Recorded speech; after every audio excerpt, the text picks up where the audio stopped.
moeten erbij. Allemaal op de foto. Moeilijk om schade te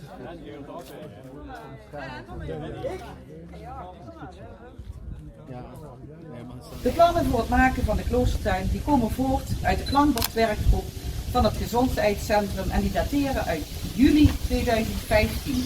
De kloostertuin combineert de geborgenheid van een achtertuin, de bedrijvigheid van een volkstuintje met de openheid van een parkje. De financiële middelen ontbraken nog, maar de eerste gelden werden binnengehaald bij de Dorpsraad en bij het Oranje Fonds Onze Buurt.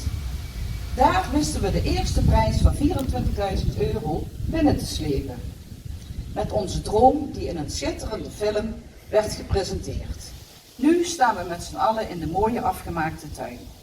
Ik wil een heel groot dankjewel uitspreken aan alle vrijwilligers die zich de afgelopen jaren tomeloos hebben ingezet om van deze tuin een droomtuin te maken.